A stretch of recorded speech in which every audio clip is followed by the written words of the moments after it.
Ce week-end marque les premiers grands départs sur les routes. Un départ compliqué pour tous ceux qui souffrent du mal des transports.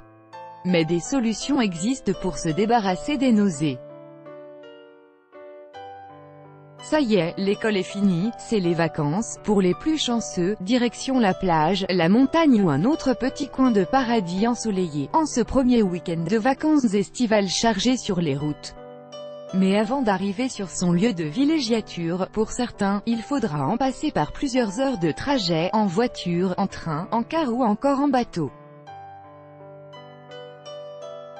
Et c'est là que les choses se gâtent pour ceux qui souffrent de cinétose, le bien nommé mal des transports, et pour les parents de corvée de nettoyage de vomi du petit dernier sur le siège auto.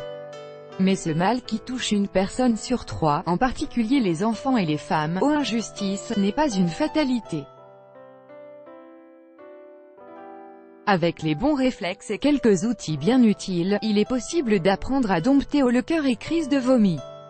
Via GIPHY, les choses à faire et à éviter. Prendre la route, ça se prépare, et avant le départ, des petites choses simples sont à mettre en œuvre pour faire le trajet le cœur et l'estomac légers.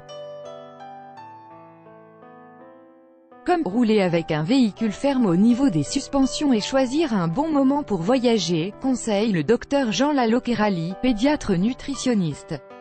Si vos enfants sont malades en voiture, rouler la nuit pendant qu'ils dorment peut être une solution, si l'on emprunte des routes faciles comme des autoroutes. En préventif, sur la route comme en mer, il ne faut pas prendre la route à jeun, prescrit le docteur Laloccherali, mais on évite aussi de faire un repas trop lourd et tout ce qui est difficile à digérer ou qui est acide. Exit donc le lait, les jus de fruits et les sandwichs thon mayo. Mes 2 enfants ont été malades en voiture dès le plus jeune âge, se souvient Lisa, une internaute.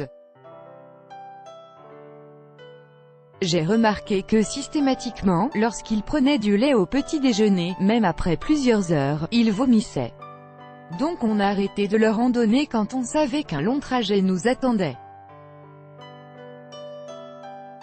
Une fois le trajet démarré, il faut encore adopter la bonne position. Le mal des transports est causé par un problème de coordination entre la vision et l'oreille interne, qui n'envoient pas les mêmes messages au cerveau, explique le docteur Laloccherali.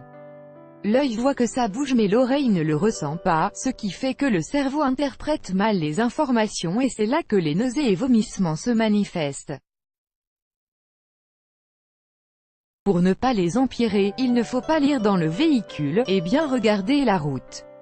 On veille à ce qu'il ne fasse pas trop chaud dans le véhicule et qu'il soit bien aéré. On évite aussi les mauvaises odeurs qui peuvent donner mal au cœur, comme celle du tabac, ajoute le pédiatre. Et on porte des vêtements amples, qui ne serrent pas au niveau du ventre. On pense aussi à s'arrêter régulièrement, pour prendre l'air et marcher un peu, et si c'est par la mer que l'on voyage et que notre estomac tangue en bateau, le mieux à faire est de s'allonger. Méthode douce et médicaments pour lutter contre les nausées. Outre les précautions d'usage, une petite aide extérieure peut être nécessaire. Côté méthode douce, on peut tester l'homéopathie. Il y a le gel Sémium 1,5 CH, à prendre dès la veille au soir et le matin du départ, détaille le pédiatre. Il y a aussi la coculine, pour les enfants de plus de 18 mois. Pour René, ça marche à chaque fois. J'ai tout essayé, il n'y a que la coculine qui fonctionne vraiment. D'autres préfèrent regarder du côté de la médecine ancestrale chinoise et optent pour le bracelet anti-nausée, censé stimuler des points d'acupression. Cela peut soulager, certains y trouvent leur compte, confirme le docteur Laloccherali, mais je ne sais pas quelle est la part d'effet placebo. Pour Dominique, qu'importe, les bracelets fonctionnent très bien, pas besoin de médicaments. Si cela ne suffit pas, le recours à la pharmacopée peut se révéler indispensable pour les estomacs les plus fragiles sur le trajet. Dans ce cas, la prise d'antinauséo est indiquée, poursuit le pédiatre. En revanche, surtout si l'on conduit, il faut être très vigilant puisque certains ont un effet sédatif. Le Nausicalm fonctionne bien, on en prend en préventif 30 minutes avant le départ et pendant le voyage. Des remèdes farfelus sinon, et il existe des remèdes plus farfelus. Si vous avez plus de 30 ans, vous avez connu cette époque où certaines voitures, à l'arrière au niveau du pare-choc, étaient affublées d'une fine bande de caoutchouc qui touchait le sol. Peut-être vous êtes-vous déjà demandé, ou pas, à quoi cela pouvait bien servir. Eh bien sachez que cette bande anti-statique est censée protéger les passagers du véhicule ainsi équipé du mal des transports. Pour un coût modique d'environ 5 €, ce petit gadget, ou « bande anti-vomi » pour les initiés, promet des estomacs tranquilles sur la route. Alors, à part donner un côté un look kitschement vintage à votre véhicule, l'efficacité de ce dispositif contre le mal des transports n'a jamais été démontrée, annonce le docteur Lalo Kerali. Pour d'autres, l'ingrédient magique se trouve dans le jardin ou au marché. Malade en voiture, André utilise un bon truc de grand-mère, 3 branches de persil sur la poitrine, sous la chemise et tout le polo et hop, le résultat est garanti. La technologie au secours des nauséeux, mais la solution contre le mal des transports pourrait venir de la technologie. Depuis peu, un type très particulier de lunettes a fait son apparition sur le marché. Le principe de ce modèle consiste à recréer un horizon artificiel, expose le docteur Lalo Kerali. Mais je ne sais pas encore ce que vaut ce dispositif.